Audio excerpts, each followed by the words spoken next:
दिखाएगी वही, होगा जो सही। आप देख रहे हैं यूपी बुलेटिन लाइव, जो आपको रखे सबसे आगे सच के साथ। यूपी बुलेटिन लाइव जानसठ से प्रभारी सचिन धीमान, बीपी शर्मा की रिपोर्ट। जानसठ क्षेत्र के गांव तिसल में खतौली विधानसभा सीट के उपचुनाव को लेकर अनुसूचित समाज सम्मेलन का आयोजन किया गया, जिसमें समाज कल्याण उत्तर प्रदेश मंत्री असीम अरुण ने पार्टी समर्थित प्रत्याशी राजकुमारी सैनी के लिए वोट देने की अपील की।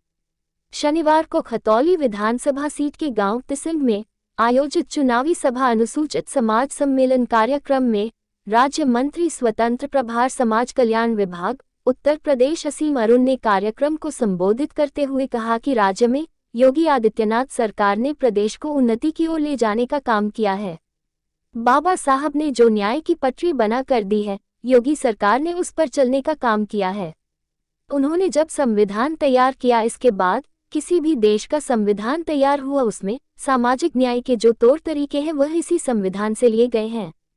बाबा साहब ने प्रत्येक नागरिक को 1949 से ही वोट देने का अधिकार दिया है। आज विशेषकर महिलाएं उस सामाजिक न्याय की यात्रा का लाभ उठा रही हैं। जो हम आज निर्णय ले रहे हैं वह हम अपनी पीढ़ी के लिए ले रहे हैं। हमें वोट बैंक नहीं बनना है। कन्नौज को समाजवादी पार्टी अपना गढ़ समझती थी, आज उसके पास कोई संवैधानिक पद नहीं है। बीजेपी आपसे अपने काम के दम पर वोट मांगती है। इस चुनाव में समाजवादी पार्टी और राष्ट्रीय लोकदल ने ऐसे कैंडिडेट को खड़ा किया है जो आपके बीच का नहीं है। जिसके और जिस तरह के लोगों के खिलाफ योगी जी ने पिछले 5-6 सालों में जबरदस्त कार्यवाही की है। उन्होंने समाजवादी सरकार पर निशाना साधते हुए कहा कि पहले दलितों की बारात को पीट दिया जाता था, आज उन्हें प्रोटेक्शन दिया जाता है, धूमधाम से बारात निकलवाई जाती है। हमारी सरकार ने अनुसूचित समाज के लोगों को संगठन में जगह दी है।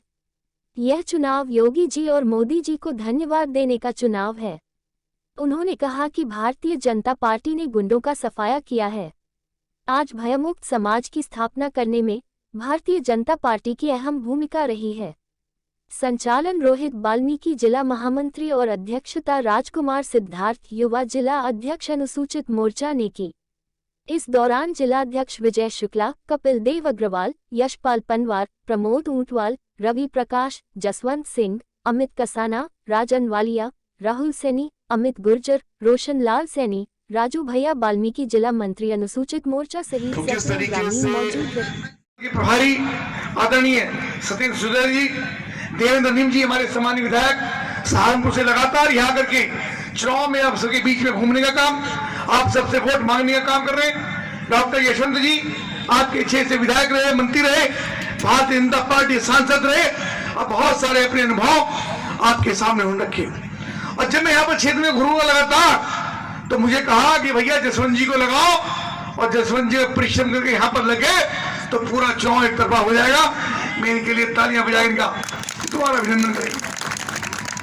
हमारे साथी हमारे साथ विधायक रहे आदरणीय प्रमोद ऊंटवाल जी, पुरकाई से विधायक रहे हैं, जगपाल सिंह जी 5 बार के विधायक इस बार भी चुन रहे हैं। तो किस तरीके से प्रमोशन में आरक्षण की जो व्यवस्था थी उसको समाप्त किया गया, मुझे बड़ा दुख हुआ। मेरे साथी जो इंस्पेक्टर थे, मेरे ही सामने उनको अपना सितारा उतारना पड़ा और वो सब इंस्पेक्टर बन गए। कुछ के तो 2 प्रमोशन चले गए, वो इंस्पेक्टर से हवलदार बन गए, और जो जिस थाने में या जहां काम करते थे वहीं पे अपने से जूनियर के नीचे उनको काम करना पड़ा। बहुत कष्ट की बात थी, लेकिन ये उनके विचार थे, ये उनकी सुध थी। आपने भी आसपास देखा होगा अनुसूचित सर, आज आप चुनाव में आए हैं, अनुसूचित जाति की किस क्या लगता है पूरा धुले का उपचुनाव की बात की तो अनुसूचित जाति पर ही टीका है इस समय किस तरह का रिजल्ट? मुजफ्फरनगर खतौली में जो उपचुनाव अभी हो रहा है, निश्चित रूप से अनुसूचित जाति या दलित मतदाता सम्मानित नागरिक है, लेकिन इसको मैं जाति से दृष्टि से नहीं, मैं इसको विकास की दृष्टि से ज़्यादा देखना चाहूँगा। और भारतीय जनता पार्टी ने जो विकास के कार्य किए हैं, विशेषकर ज़रूरतमंद व्यक्ति, गरीब व्यक्ति के लिए जो कार्य किए हैं, और उसमें सभी समाज के लोग हैं, लेकिन यहाँ पे खासकर इसलिए बात ये बहुत महत्वपूर्ण हो जाती है कि जिस प्रकार समाजवादी पार्टी ने, राष्ट्रीय लोकदल ने दलित समाज के साथ उत्पीड़न किया है, जब सरकार में थे तो ऐसी नीतियां बनाई, ऐसी गड़बड़ियां की, जो जनपद महापुरुषों के नाम पे थे, दलित महास्त्रियों के नाम पे थे, उनको बदला।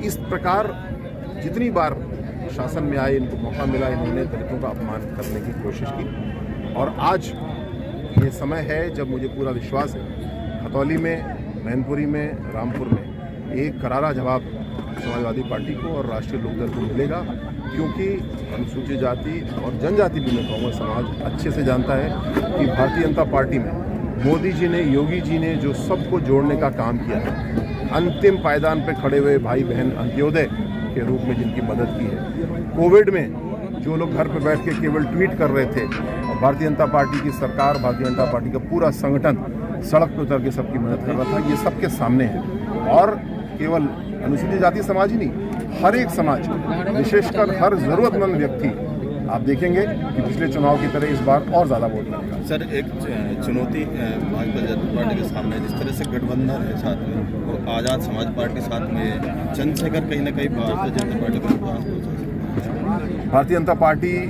राष्ट्रीय स्तर पे, प्रदेश स्तर पे सबका साथ, सबका विकास के लिए काम कर रही है। भारतीय जनता पार्टी ऐसी गलती कभी नहीं करती कि किसी समूह को कहे कि ये मेरा वोट बैंक है। भारतीय जनता पार्टी जितनी बार चुनाव है, हम लोगों से अनुरोध करते हैं और चुनाव के बीच में लगातार मेहनत करते हैं, काम करते हैं और चुनाव में उसी विकास के लिए आते हैं। तो ऐसी कोई पार्टी जो केवल एक वोट बैंक पे काम करती है, वो निश्चित रूप से निराश होगी। और जो विकास पे काम करते हैं, सबको साथ लेके चलते हैं, उनको, यानी भारतीय जनता पार्टी को आप प्रत्येक चुनाव में देख रहे हैं आशीर्वाद मिल रहा है। इस उपचुनाव में भी मिलेगा और आगामी नगर निकाय चुनाव में मिलेगा, क्योंकि ये आज संविधान दिवस है। जो संविधान की नीतियाँ हैं, सबको साथ लेकर के चलना